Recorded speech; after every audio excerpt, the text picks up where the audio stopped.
Era Rasulullah Shallallahu Alaihi Wasallam, Nabi kita Nabi Muhammad itu diutus rahmatan lil alamin. Ketika Nabi didustakan, diusir, disakiti, malaikat gunung, beberapa malaikat sing ahli adab spesial eksekutor lah kira-kira gitu. Muhammad, kamu bilang saja ke saya, kalau kamu ingin orang-orang Mekah Abu Jahal CS, saya hancurkan. Tapi apa kata Nabi? Saya berharap kalau mereka belum iman, anak cucunya iman. Karena bagaimanapun sperma ya atau calon bayi atau calon keturunan itu kan ada fi aslabir rijal atau fi zuhurir rijal. Jadi kalau dalam ilmu agama itu gen manusia itu disimpan di zuhurir rijal di punggung lelaki. Nanti dipindah ke arhamin nisa. Logikanya gini. Ini dengerin ya. Logikanya gini, misalnya Abu Jahal. Abu Jahal itu di situ ada orang namanya Ikrimah. Itu anaknya Abu Jahal. Itu orang mukmin. Akhirnya ya jadi orang alim. Abu Lahab itu di rahimnya di punggungnya ada perempuan namanya Darroh. Akhirnya juga orang mukminah. Saya berikan contoh. Khalid bin Walid itu anaknya Walid. Walid itu musuh besarnya Rasulullah. Tapi di punggungnya ada orang bernama Khalid. Ini dengerin. Nah di punggung ini kira-kira Allah sudah tahu apa belum? Jawabannya sudah tahu. Artinya kalau ini mati atau kamu bunuh, kamu sebenarnya nggak bunuh orang kafir saja, bunuh calon orang mukmin yang sekarang masih bersemayam di punggungnya orang-orang kafir. Jadi bisa saja orang yang sedang kafir itu ada sekian calon generasi yang suatu saat mukmin. Itu syariat yang diajarkan ke Rasulullah Shallallahu Alaihi Wasallam. Karena kasofnya Nabi, kasof itu satu kondisi di mana seorang Nabi itu dipertontonkan sesuatu yang enggak kelihatan. Itu dalam bahasa Arab kasof atau mukasyafa. Nabi dipertontonkan ternyata banyak orang kafir yang di punggungnya itu ada calon generasi mukmin atau muslim. Akhirnya Nabi enggak berani. Jangan bunuh. Mungkin bapaknya ada iman tapi anaknya iman. Betul, Abu Jahal punya anak Ikrimah, Abu Lahab punya anak Darroh, Walid punya anak siapa? Khalid. Itu mirip seperti kita, bapak era sholat, anak ETPK sholat, akhirnya bapaknya katut sholat. Banyak enggak di Indonesia, bapaknya tidak bisa baca Quran, anaknya hafid. Itu kalau bapaknya kamu habisi, tidak ada yang meselin. Makanya biarkan hidup saja. Nah, artinya gini, andaikan tidak ada ulama yang menerangkan nasa mansuh, dikira syariat Nabi Nuh itu abadan mu'abbadat, selamanya lama.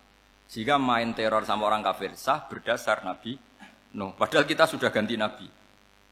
Yaitu syariatnya Rasulullah Shallallahu Alaihi Wasallam masyhur itu ketika Nabi ngendikan, saya tidak minta mereka dihukum, tapi ya Allah saya minta Allah mahdi qaumi fa innahum layak lamun. Mereka kafir itu karena tidak tahu.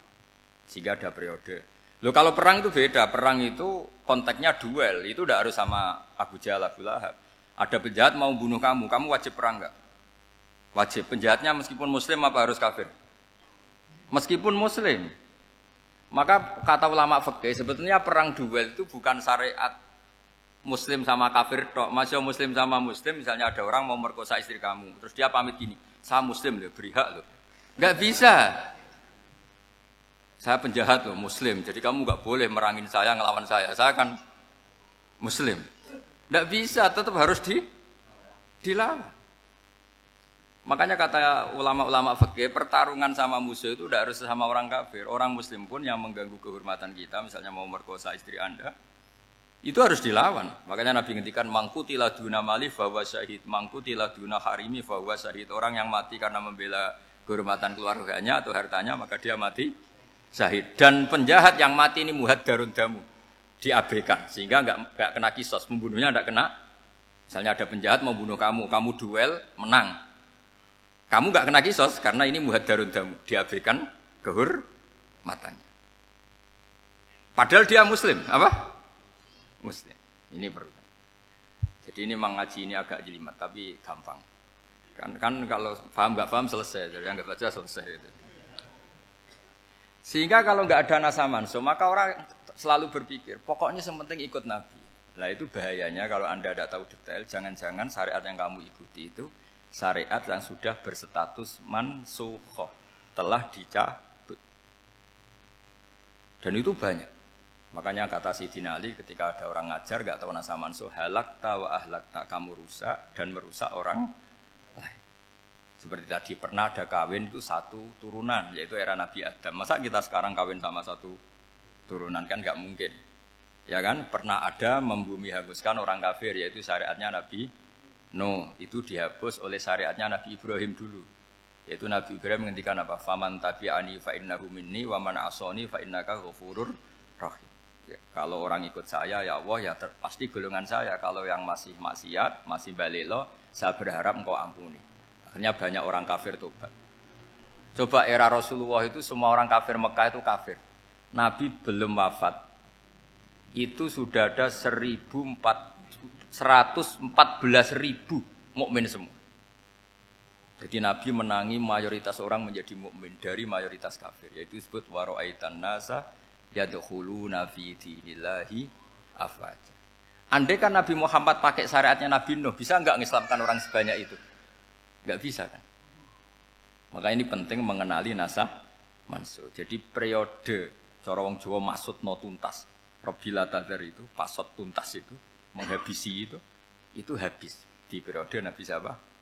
Nuh. Syariat itu sudah enggak dipakai lagi, yang dipakai apa? Faman tabi'ani fa innahu minni wa man asoni fa innaka ghafurur rahim. Lah Nabi Muhammad ini nabi yang kena khitab anit tabi' millata Ibrahim hanifah. Jadi masternya Nabi Muhammad itu mentornya Nabi Ibrahim. Sehingga syariatnya ya faman tabi'ani fa innahu minni wa man asoni fa innaka ghafurur rahim. Tidak syariat rabbila tadzar alal ardi minal kafirina daya. Jelas ya, jadi mengenali nasa mansuh itu penting sekali. Karena kalau tidak, Anda halakta wa ahlakta, kamu merusak diri kamu sendiri, juga merusak orang lain. Karena menfatwakan hukum yang sebetulnya sudah berstatus mansuh, hanya berdasar, itu kan syariatnya Nabi-Nabi dulu. Syariat yang apa? Syariat yang nggak pernah terhapus hanya satu, usuluddin, yaitu tauhid, itu sama. Tapi kalau syariat itu beda-beda, atau furu'iyah itu beda-beda. Itu tadi saya beri contoh, era Nabi dulu kalau ada pakaian najis dipotong, dibuang. Era Nabi Muhammad dicuci. Orang kafir dihabisi oleh langit. Era Nabi Muhammad enggak boleh, bahkan didoakan Allahumma hdi qaumi fa innahum la ya'lamun. Di Qur'annya apa? Wa in ahadum minal musyrikin astajaraka fajirhu hatta yasma'a kalam Allah summa ablihu makmana. Jadi kalau ada orang kafir enggak boleh main dihabisin, mereka beri peluang untuk mengkaji kitabullah hatta yasma'a kalam Allah. Kalau mereka sudah berpeluang ngaji, harus summa ablihu makmana, harus dijamin keamanan. Ya, karena apa? Dzalika bi annahum qaumul la ya'lamun, bagaimanapun mereka memang karena tidak tahu. Nah, kenapa tidak tahu? Enggak. Karena tadi mereka tertutup oleh kultur yang beratus-ratus tahun. Mbah-mbahnya mereka menyembah batu, menyembah berhala. Ya taunya itu ya Tuhan. Bagaimana Anda bisa menjelaskan sesuatu yang sudah beratus-ratus tahun kan tidak gampang. Maka ada periode dimaklumi. Apa? Kalau era sampean kan, mosok waktu disembah saking gobloknya orang. Kamu lahir kan sudah nyembah Allah, tidak nyembah batu. Bayangkan kalau kamu jadi mereka. Wong perut kamu saja disuruh makan pizza sakit kok. Karena saking lamanya makan sambal kan gitu. Kamu bilang perempuan Indonesia saja cantik kok, saking lamanya jadi orang Indonesia. Padahal orang Indonesia tanyakan orang Eropa, cantiknya di mana?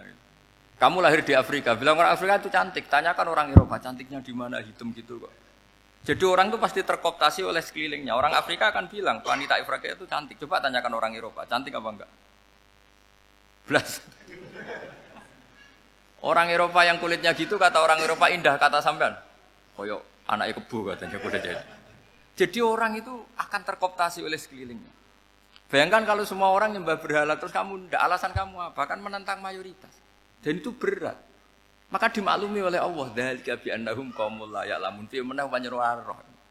Nah, pemakluman ini yang mulai sekarang terkikis. Orang main pukul saja enggak mau ngaji. Enggak mau ngaji Quran secara kafah. Jadi fatwanya Islam kafah tapi ngajinya Quran enggak kafah. Ngambil 1-2 potongan ayat dipakai dalil. Jadi Islamnya inginnya kafah tapi ngajinya Quran enggak. Kalau kafah ya hafal 30 juz itu. Kalau mau ya, kalau mau kafah ya hafal berapa? 30. Makanya saya sering bilang, saya sering dinasihati orang karena belum tahu saya ini hafal Quran.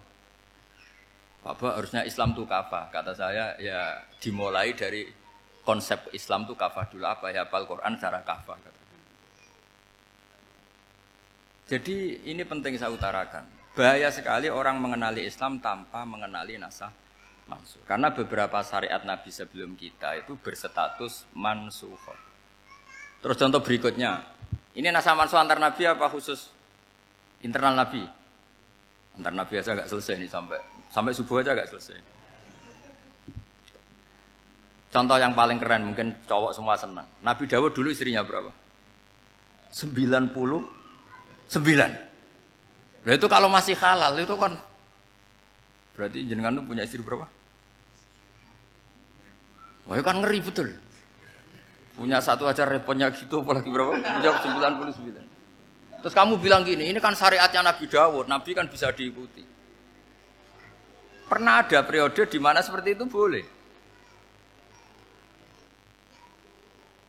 Jadi makanya mau tidak mau ngenali nasakh mansukh itu harus. Kalau enggak ya kamu masih berkeyakinan boleh beristri berapa? Nah ini penting saya utarakan. Makanya Sayyidina Ali itu kalau ngetes calon mubaligh, kira-kira kalau Kemenak dulu inginnya apa? Sertifikasi apa? Mubaligh. Itu tanyanya gitu. Ta'rifun an-nassa wal mansukh, kamu apa tahu nasakh mansukh? La.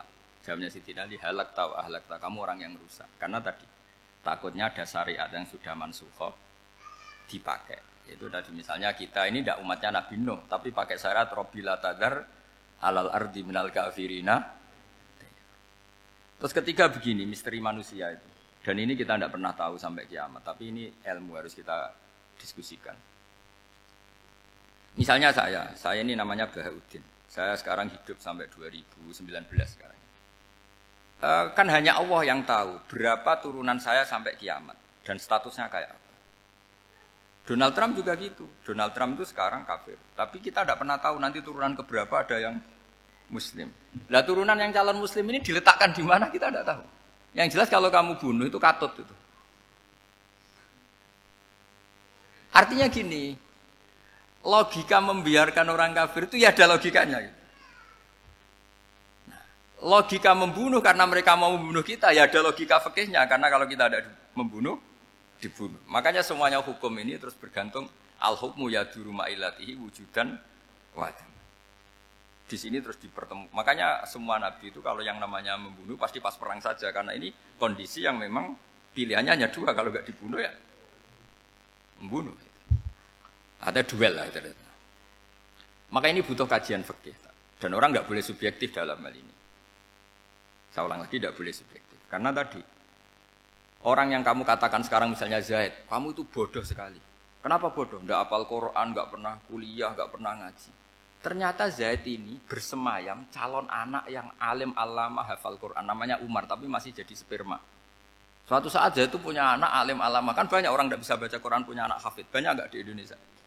Banyak nggak petani yang punya anak dekan? Petani punya anak dekan. Yang dekan punya anak naik kelas saja susahnya bukan main. Banyak kan? Nah ketika dibalik nanti ada dekan punya anak goblok, yang petani punya anak dekan pinter mana? Kita tidak pernah tahu. Makanya ini kan ya sudah kalau nggak pernah tahu ya bilang saja wallahu alam kan selesai. Daripada keminter keliru kan ada wallahu alam. Makanya cerita favorit guru saya, Kiai Haji Maimun Zubair itu punya apa namanya Kiai Zubair. Itu cerita favoritnya itu ada santri namanya Soleh. Soleh itu alim alama. Orang Madura itu cara berpikir kan kalau kiai saja alim seperti itu apalagi bapaknya. Pas bapaknya main ke pondok, santrinya ada ribuan. Bapaknya main ke pondok itu. Sholat itu ya enggak benar. Enggak sesuai sunnah Rasul lah kira-kira gitu. Sudah sholat itu enggak benar apa-apa enggak benar. Masih ditakwil sama santri Madura karena orang Madura itu kultus. Mungkin khilaf itu satu khusus, pokoknya perlakuan khusus. Suatu saat saking bodohnya orang itu kenceng tuh pinggir musola. Wah ini nggak bisa ditakwil lagi, akhirnya nggak bisa ditakwil tuh nggak. Wah ini sudah nggak bener ini, nggak bener. Singkat cerita santri tadi nggak kuat matur ke kiainya, Pak Yai, jenengan sealim itu kok bapaknya segoblok itu. Kenapa? Ya, dia kenceng pinggir musola. Oh bapak saya tuh pinter sekali. Kok bisa? Karena beliau yang memutuskan saya mondok sampai saya jadi alim alama seperti ini. Yang bodoh itu mbah saya. Yang bodoh itu mbah saya.